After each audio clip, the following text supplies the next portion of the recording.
열두 제자들을 살펴보면서 우리가 발견하게 되는 것은 유대 사회에 당시 같은 이름들을 많이 사용했다는 것입니다. 2002년도에 출간된 예수님 시대 전후의 500년간의 유대인들의 이름을 정리한 고대 후기 유대인 이름 사전에 의하면 당시에 가장 빈번하게 사용되었던 남성 이름이 시몬이라고 합니다.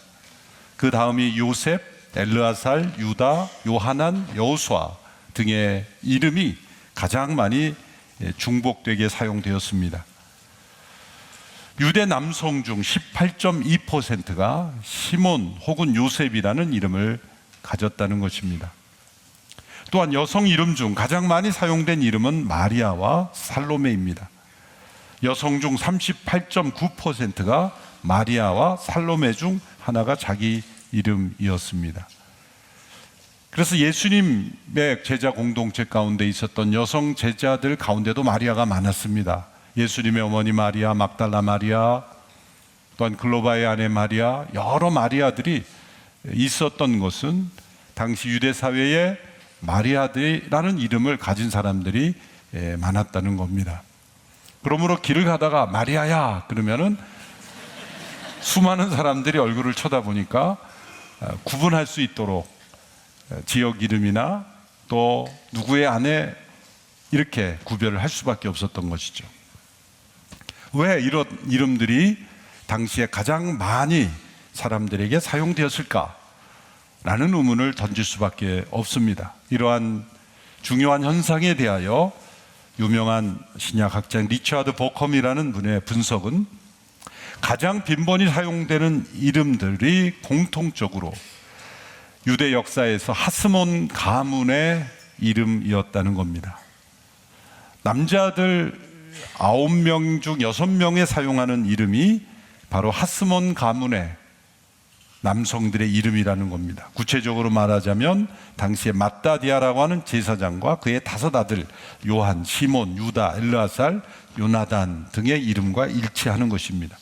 여성 이름 중 가장 많이 사용되는 마리아와 살로메 역시 하스몬 가문의 여성 이름이었다는 겁니다. 이 이름들이 분명 구약 역사에도 나오는 이름이지만 성경에 나오는 이름이기 때문이 아니라 하스몬 가문의 이름이었기 때문에 사람들이 더 많이 사용했다는 것입니다. 그렇다면 하스몬 가문은 어떤 가문이었을까? 이 가문은 주전 2세기에 독립을 쟁취하도록 이끌었던 가문입니다. 마지막 유대인 통치 가문이었습니다. 이 가문의 구성원들의 이름이 로마 통치 시대에 들어서도 계속 국민들에게 인기를 얻고 사용된 것은 하스몬 가문의 애국심을 이어받기를 원했기 때문이며, 더 나아가 로마 통치 시대에 제2의 하스몬 가문이 나타나서 그리고 그 일을 할 사람이 곧 내 자녀가 되기를 바라는 마음에서 하스몬 가문의 이름을 지었던 것입니다. 이 가문이 유대인들에게 가장 존경을 받게 된 계기는 마카비 혁명 때문입니다. 마카비 혁명은 주전 167년 셀루코스 왕조의 안티오쿠스 4세가 예루살렘 성전을 더럽힙니다. 제우스 신상을 성전에 세우겼기 때문입니다. 유대인들을 멸시하고 탄압하는 그런 시대에 이 마따디아의 아들 유다 마카비가 불가능해 보이는 전쟁에서 승리를 합니다. 그리고 성전을 다시 탈환하고 정결하게 합니다. 이것을 기념하기 위해 만든 유대 축제가 바로 하누카입니다. 오늘날에도 유대인들이 많은 모이는 마을에 가면 해피 하누카라고 하면서 하누카, 우리말로는 수전절이라고 합니다. 성전을 정결하게 한 절기라는 뜻입니다.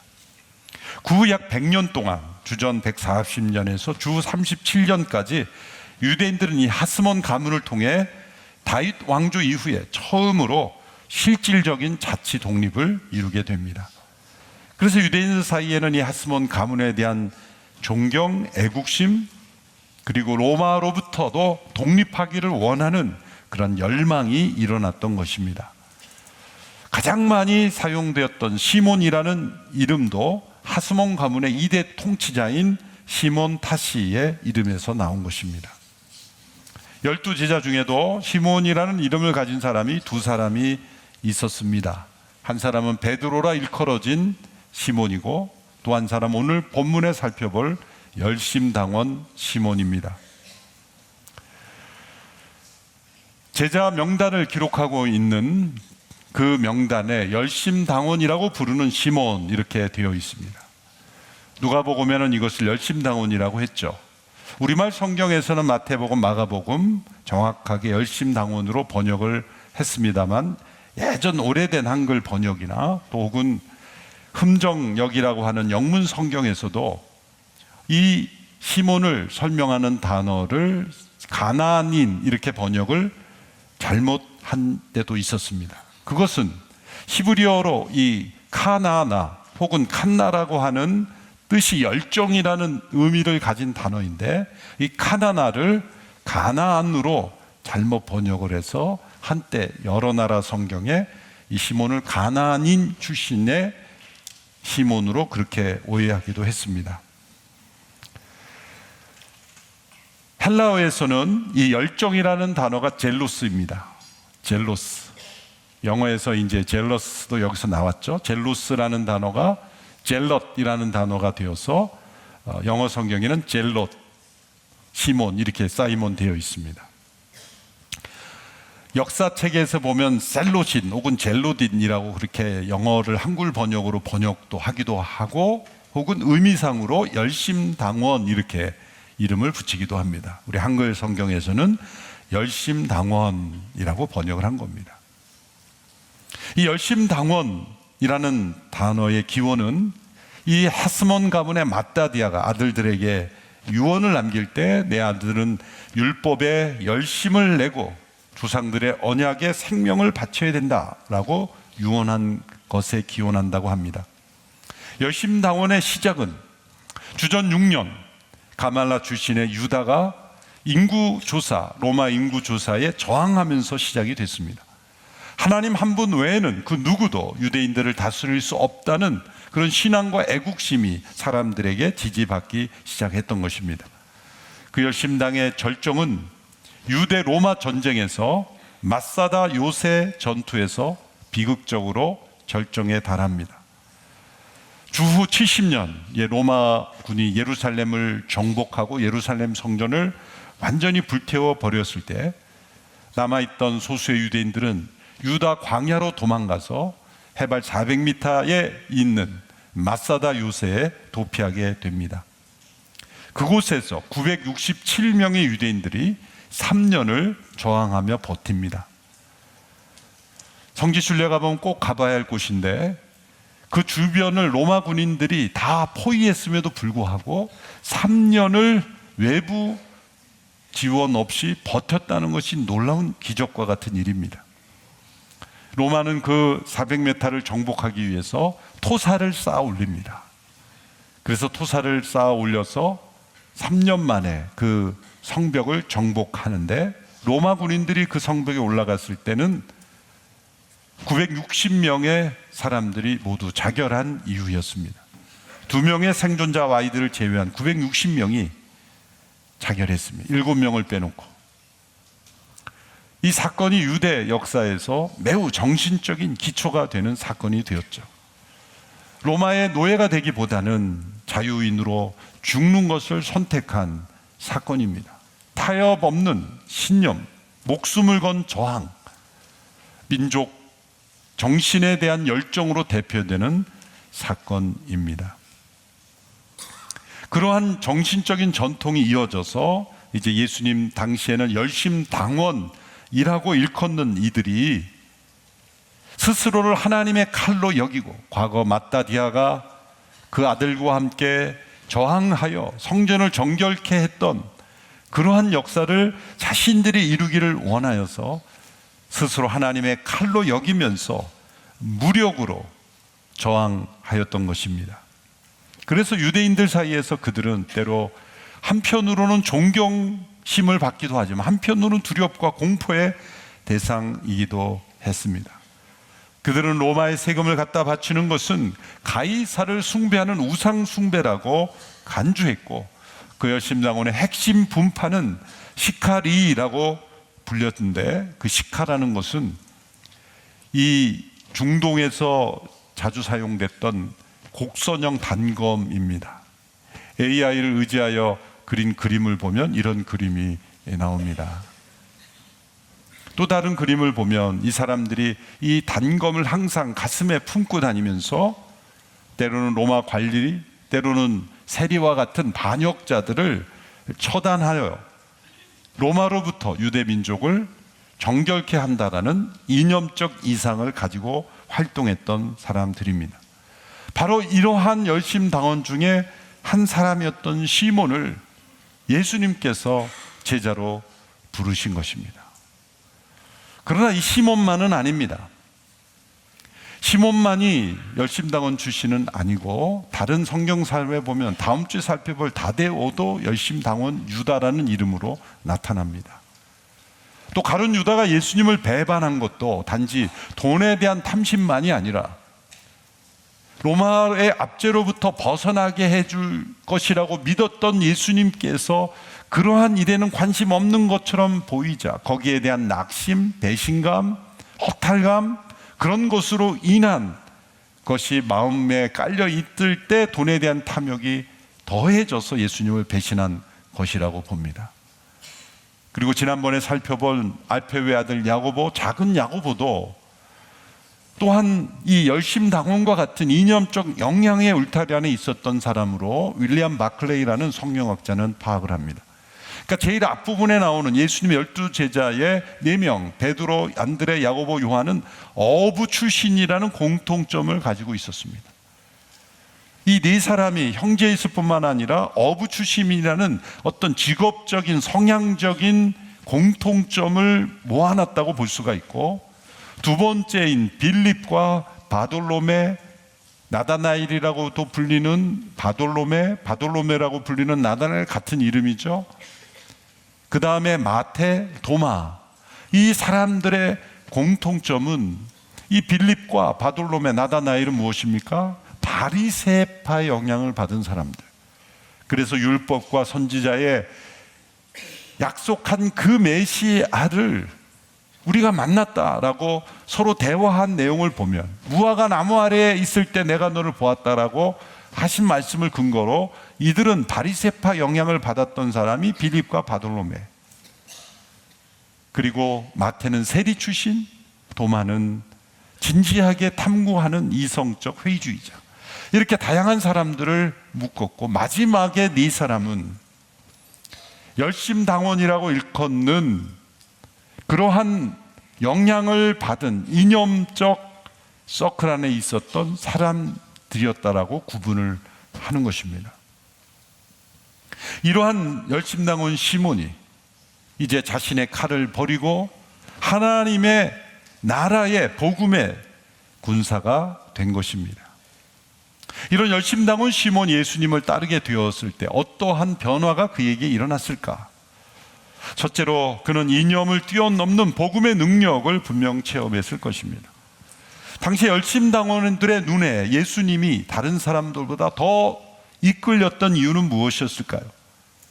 예수님의 권세 있는 말씀, 기적을 일으키는 능력, 그러한 일들이, 그러한 예수님의 능력과 말씀이 로마로부터 독립하는 일에 사용된다면 예수님께 모여드는 수많은 군중들과 함께 독립을 이루는데 사용될 수 있을 것이라고 생각했기 때문입니다.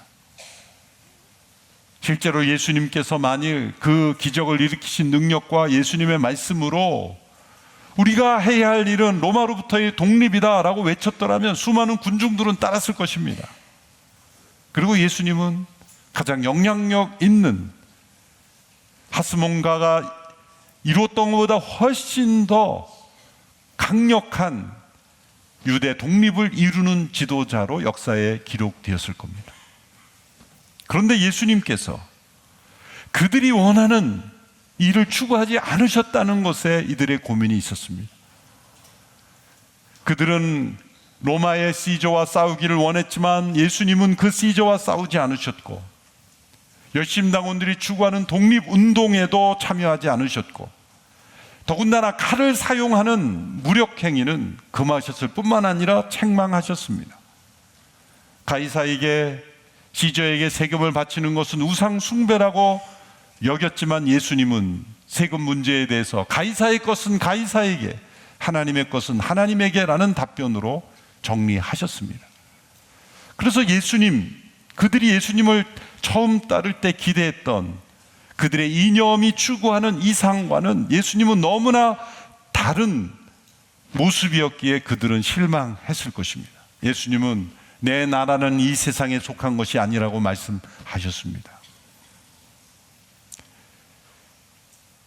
세상의 이념이 가져다 주는 세상의 문제의 근원은 항상 외부적 환경에 있고 제도와 법에 있습니다.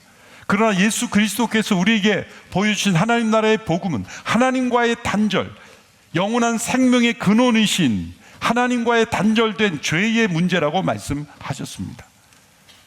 세상의 이념은 법과 제도를 바꾸어 세상을 변화시키려고 하지만 하나님 나라의 복음은 하나님과의 단절된 죄를 예수 그리스도의 십자가와 부활로 그 죄로부터 자유케 된 심령들, 거듭난 생명들, 영원한 나라를 추구하는 이들로 인해 세상이 바뀌는 것이라고 말씀합니다. 그렇다면 예수 그리스도께서 가이사와 싸우지 아니하시고 유대 독립에, 그럼 가이사를 인정한 것이고 유대 독립에 관심이 없으셨단 말입니까? 아닙니다. 역사적으로 보면 예수 그리스도를 믿고 복음 안에서 변화되고 거듭난 성도들, 영원한 소망을 가진 자들이 가장 현실에 적극적으로 참여했고 가장 현실을 건강하게 변화시켰고 가장 아름다운 법과 제도의 질서를 만들었던 것입니다. 그것이 바로 우리가 누리는 자유민주주의 체제였던 것이죠. 사람이 어떤 이념으로 이러한 세상이 되어야 된다고 꿈꾸는 만드는 것이 아니라 성경에 나타난 예수 그리스도의 복음을 통해서 영원한 생명을 얻고 영원한 나라를 바라보던 이들이 바꾸는 세상은 인간의 이념에 기초한 것과 달랐던 것입니다. 우리의 믿음의 선배들이 독립운동을 했던 것, 공산주의와 싸웠던 것, 그리고 가난을 이기려고 했던 것, 우리나라에 들어왔던 이 복음의 역사에 기초하여 복음을 바랬던 믿음의 선배들이 선교사님들로부터 받았던 이 복음의 능력을 체험하고 가난과 싸웠고 독재와 싸웠고 그리고 무력 압제로부터 싸웠고 독립을 위해 헌신했고 공산주의를 배척하는 데 싸웠고 헌신했던 것입니다. 그것은 이념에 의한 이념과의 싸움이 아니라 복음의 역사를 믿고 이념을 뛰어넘는 복음의 능력을 체험했던 것입니다. 열심당원 시몬이 예수님을 처음 따를 때는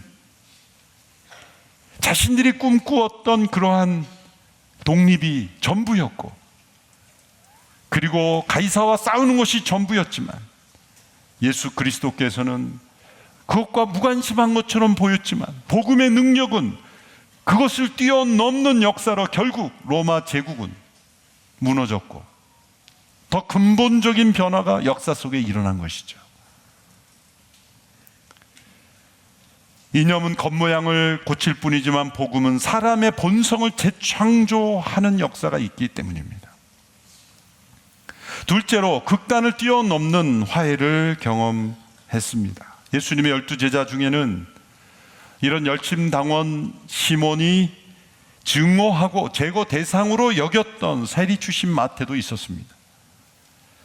예전의 시몬 입장으로서는 마태와는 도저히 같은 자리에 앉을 수 없는 대상이었습니다. 반역자와 그 반역자를 처단하는 자가 함께 있었기 때문이죠. 예수님께서 이 두 사람을 모르고 부르신 것일까요? 마태가 세리라는 걸 모르고 부르셨습니까? 아닙니다. 세관에 있을 때 부르셨다 그랬습니다. 베드로는 그물로 고기를 잡고 있을 때 부르셨습니다. 다 제자들을 부르실 때는 그 삶의 현장에 있을 때 부르셨기에, 그러면 이 시몬을 언제 부르셨을까? 그것은 열심당원으로 활동하고 있을 때, 어쩌면 속에 단검을 가지고 누군가를 죽이려 할 때 예수님이 그를 부르셨을 수도 있습니다. 알고 부르신 것입니다. 그것은 갈등을 만드신 걸까요? 아닙니다. 사회에 서로 다른 극단에 있는 이들이 만나 복음 안에서 십자가의 능력으로, 하나님 나라의 능력으로 화해를 이루고 공동체를 이룰 수 있다는 것을 보여주신 것입니다. 그렇다면 복음서에서 이 마태와 시몬이 서로 사회에서 가진 입장으로 다투는 모습이 있어야 될 텐데 전혀 나오지 않습니다. 도리어 야고보와 요한이 다른 제자들과 갈등을 일으키죠. 누가 예수님 좌우편에 앉느냐 문제를 가지고 제자들끼리 심한 갈등이 일어났습니다. 정작 가장 갈등이 일어날 것 같은 마태와 시몬은 갈등의 중심부에 없습니다. 그것은 그들이 예수 그리스도 안에서 그것을 뛰어넘을 수 있었다는 것입니다. 1942년 미국은 여전히 인종차별이 심했던 시대였습니다.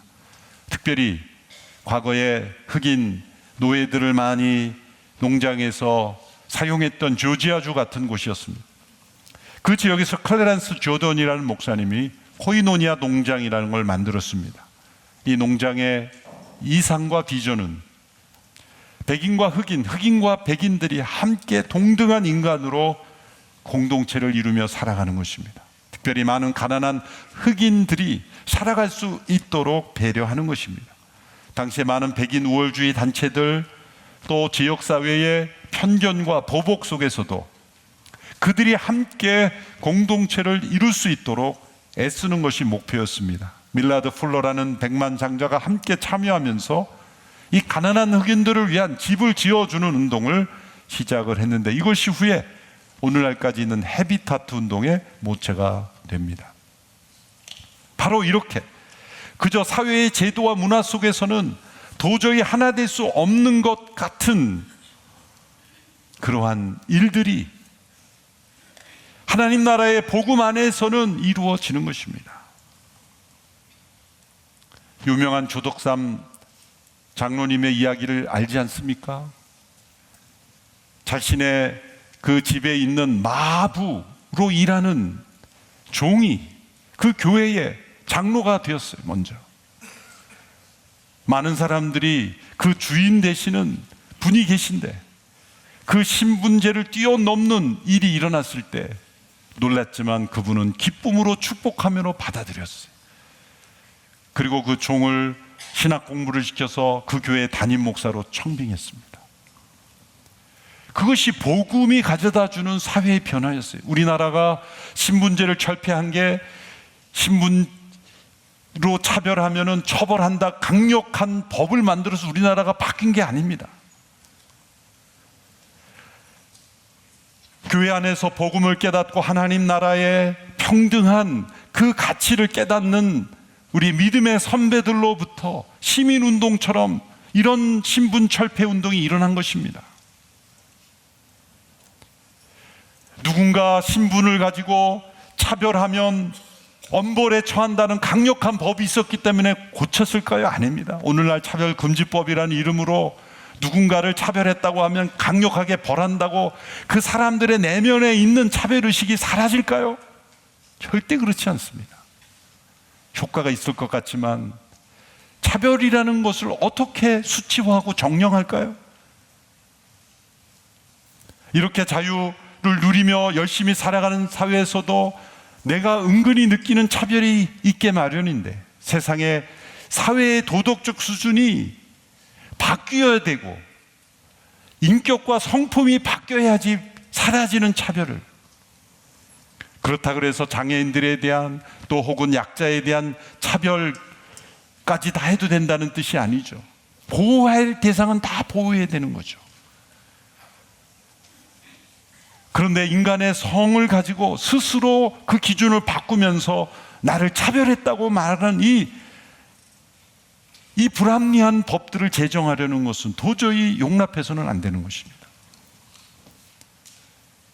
다시 내용으로 돌아오자면 우리 사회에 있었던 신분 철폐의 역사는 어떤 이념적인 제도로 만들어진 것이 아니라 교회 안에서 일어난 복음 역사의 사회 변혁 운동으로 일어난 거예요. 그렇지 않은 교회도 있었습니다. 서울에 있었던 어떤 교회는 양반들이 모이는 교회에 그 집에 종들이라고 부르는 사람들이 나오니까 내가 저런 상론들이랑 어떻게 같이 예배하느냐라고 해서 저들을 못 오게 하지 않으면 우리가 나가겠다 해서 나가서 따로 세운 교회들도 있습니다. 제가 차마 교회 이름은 말할 수가 없겠습니다. 그랬던 교회도 있지만 대부분의 교회는 아니다. 이것은 우리가 넘어서야 할 우리의 내면의 문제다. 깨트려야 될 문제다. 우리 사회에 고착화되었던 신분 의식을 깨트리는 것, 그것이 복음의 역사였습니다.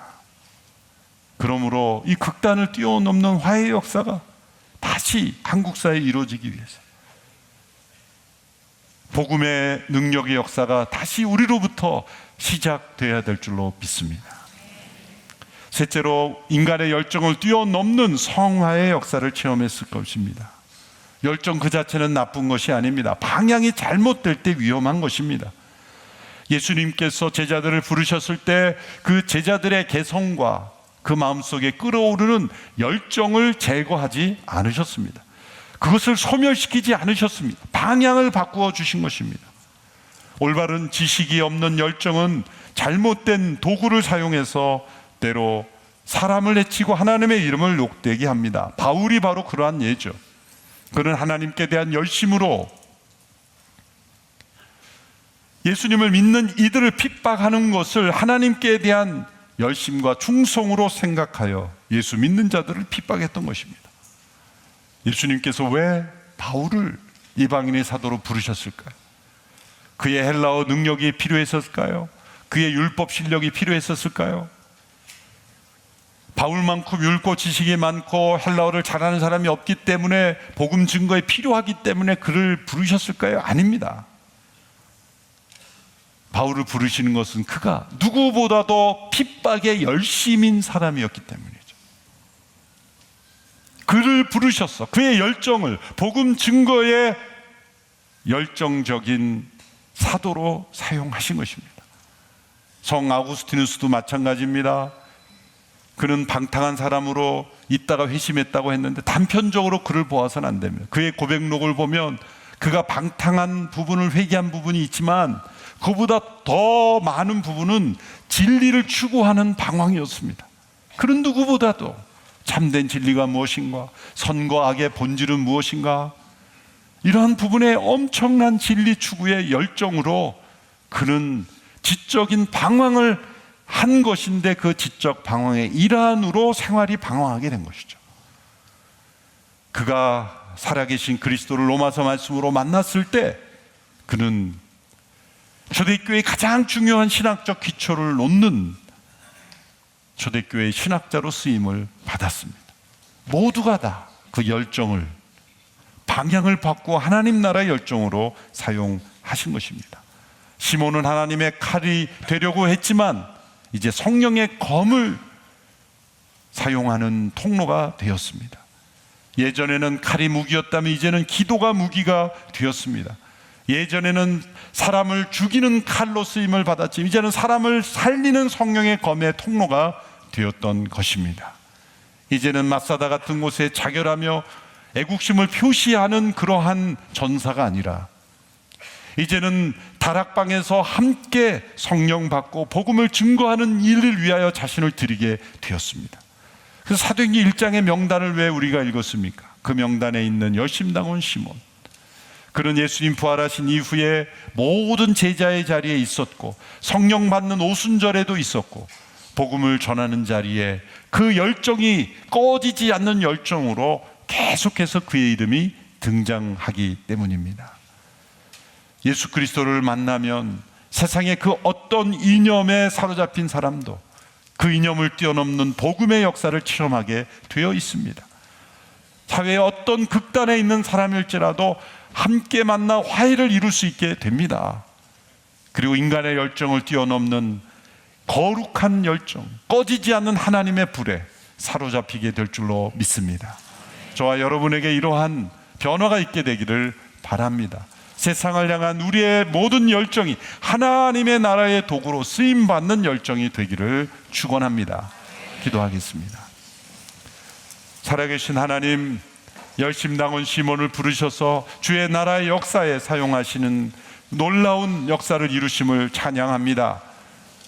우리에게도 동일한 열정이 있다면 그 열정의 방향을 교정시켜 주시고, 또한 하나님이 인정하시고 기뻐하시는 복음의 열정으로 불타오르게 하옵소서. 예수님의 이름으로 기도하옵나이다. 아멘.